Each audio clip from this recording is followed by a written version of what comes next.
આ દુનિયા રહસ્યોથી ભરેલી જ છે. દુનિયામાં એવી જગ્યાઓ છે જેના રહસ્યોની આજની ટેકનોલોજી પણ શોધી નથી શકી. એવું જ એક મોટામાં મોટું રહસ્ય હિન્દુઓની આસ્થાનું કેન્દ્ર કૈલાશ પર્વત છે, જ્યાં ભગવાન શિવ માતા પાર્વતી સાથે હજારો વર્ષોથી ધ્યાન લગાવી બેઠા છે. કૈલાશ પર્વત પોતે પોતાના અપ્રતિમ સૌંદર્યની સાથે ઘણા બધા રહસ્યો સમાવીને બેઠો છે, પણ આ રહસ્યો વિશે ઘણા ઓછા લોકો જાણે છે. આ રહસ્યો કયા છે તેના વિશે આજના વિડીયોમાં વાત કરીશું. ભારત, નેપાળ, તિબેટ અને ભૂટાન સુધી હિમાલયની પર્વતમાળા પથરાયેલી છે.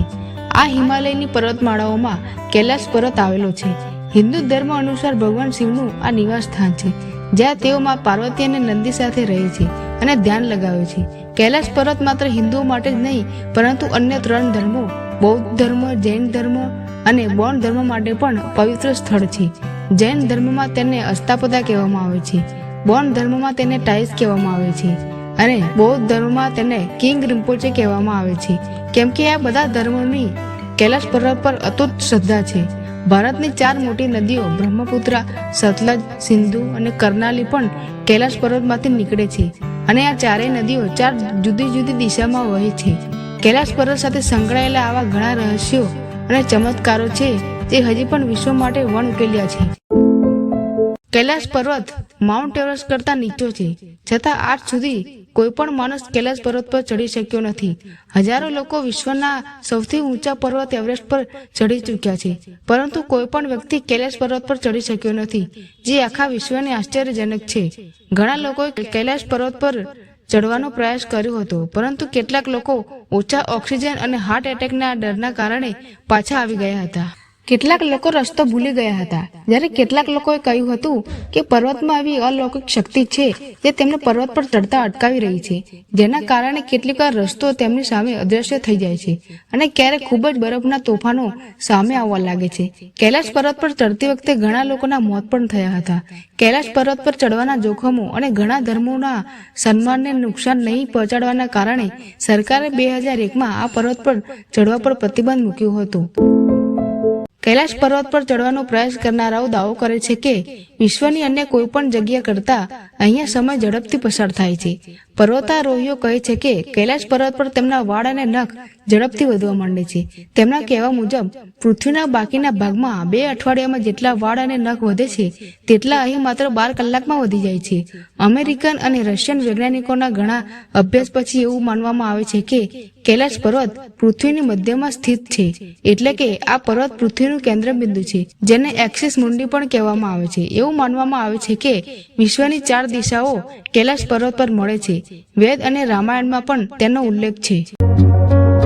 રશિયન વૈજ્ઞાનિકોના સંશોધન મુજબ કૈલાશ પર્વત એ પ્રાકૃતિક પર્વત નથી, પરંતુ પ્રાચીન સમયની અદ્યતન સંસ્કૃતિ દ્વારા ખૂબ જ શ્રેષ્ઠ અથવા અલૌકિક ટેકનિકથી બનાવવામાં આવેલ પિરામિડ છે.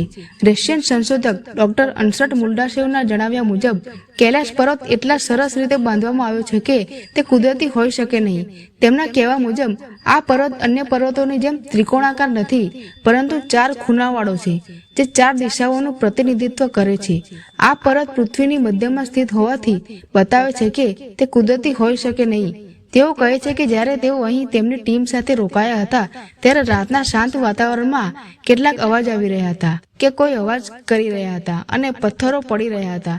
તે અવાજ કૈલાશ પર્વતની અંદરથી આવી રહ્યો હતો, જેના પર તેમણે કહ્યું હતું કે આવા કેટલાક લોકો આ પર્વત પર રહે છે, જેને જોવા અશક્ય છે. ડોક્ટર અનસટ મુલ્ડાશેવના કૈલાશમાં કોઈ હોવાના દાવાને આ કારણે જ ખૂબ જ મજબૂત માનવામાં આવે છે, કારણ કે પ્રાચીન પ્રખ્યાત રશિયન ચિત્રકાર નિકોલસ રોરિચ માને છે કે કૈલાશ પર્વત પર એક ગુપ્ત અને જાદુઈ શહેર હતું.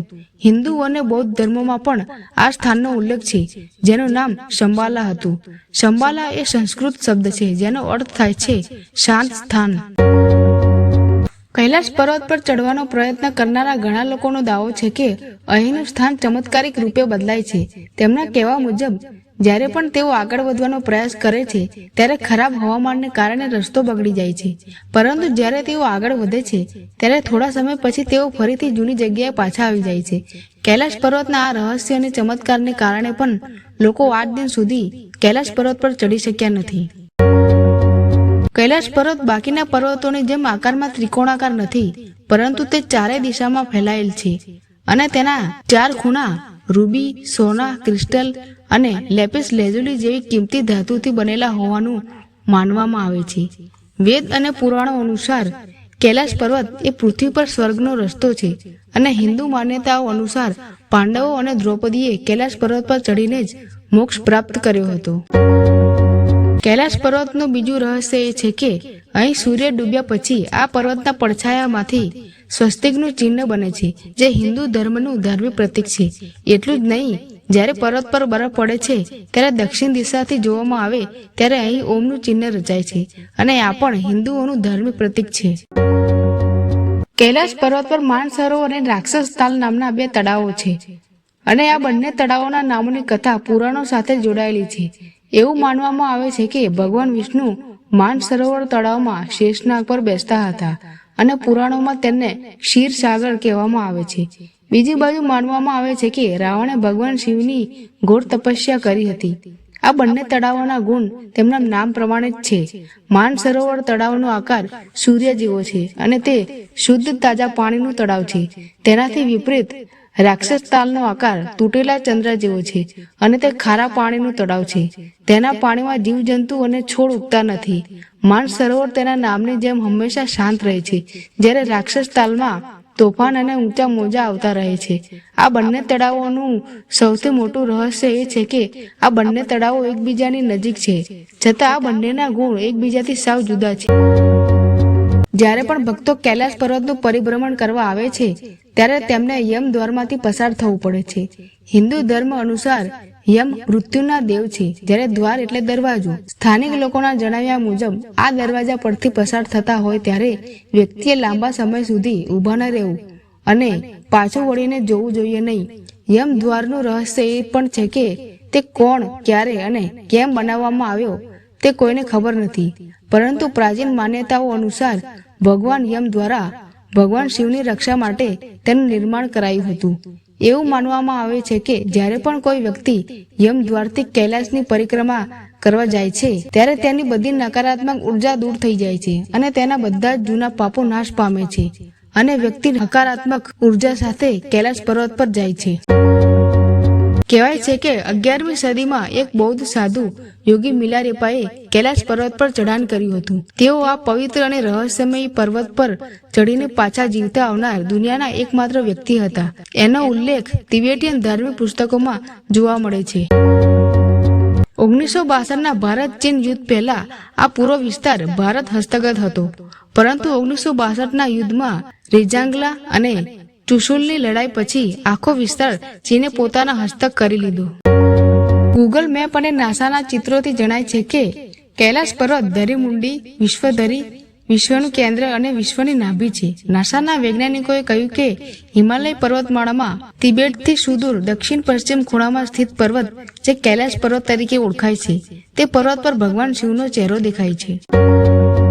કૈલાશ પર્વતની પાસે એક એવી જગ્યા છે જ્યાં ખેતી થાય છે, પણ રહસ્ય એ છે કે 14,000 ફૂટની ઊંચાઈ પર એક પણ છોડ ઉગી નથી શકતો. ત્યાં અહીંયા ખેતી જોવા મળે છે, પરંતુ ખાસ વાત એ છે કે અહીંયા અનાજ આપમેળે જ ઉગી નીકળે છે અને કાપણી પણ આપમેળે જ થઈ જાય છે. સ્થાનિય લોકો કહે છે કે પાંડવો અજ્ઞાતવાસ દરમિયાન અહીંયા રહેલા અને ભીમ દ્વારા અહીંયા ખેતી કરવામાં આવતી હતી. કૈલાશ પરિભ્રમણ દરમિયાન અંતિમ ગામ કુટી આવે છે. આ કુટી ગામમાં હાલમાં પાંડવ મહેલના અવશેષો જોવા મળે છે. આ જગ્યાનું નામ પણ પાંડવોના માતા કુંતી પરથી પડ્યું છે અને અહીંયા તેમની પૂજા પણ થાય છે. કુટી ગામમાં સામેની બાજુ એક નાનો ટાપુ છે જ્યાં કોઈ પણ બહારના વ્યક્તિનો પ્રવેશ પ્રતિબંધિત છે. ગ્રામજનો અનુસાર અહીંયા લાંબા સમય સુધી પાંડવો મહેલ બનાવી રહ્યા હતા. ત્યારબાદ બધાય ભાઈઓએ કૈલાશ તરફ પ્રયાણ કર્યું હતું અને માતા કુંતીએ અહીંયા અંતિમ શ્વાસ લીધા હતા. જેવી રીતે ઓમ પ્રાકૃતિક રીતે કૈલાશ પર્વત પર જોવા મળે છે, તેવી જ રીતે કૈલાશ પર્વત પર ત્રિશુલ પણ જોવા મળે છે. અધિક બરફ વર્ષા થવાથી પ્રાકૃતિક રૂપથી બનેલ ત્રિશુલ અધિક સ્પષ્ટ દેખાઈ આવે છે. આ ત્રિશુલ નીચે તરફ નમેલું છે. જોઈને એવું લાગે કે જાણે ભગવાન શિવ પોતે પોતાના હાથોથી પકડીને ત્યાં વિરાજમાન થયા હોય. લગભગ 14,000 ફૂટની ઊંચાઈ પર સ્થિત જ્વલિકોંગમાં કૈલાશ પર્વત અને પાર્વતી સરોવર આવેલું છે. ગૌરીકુંડની ઉપર અધિક બરફ વર્ષાને કારણે ત્રિશુલ દેખાઈ આવે છે.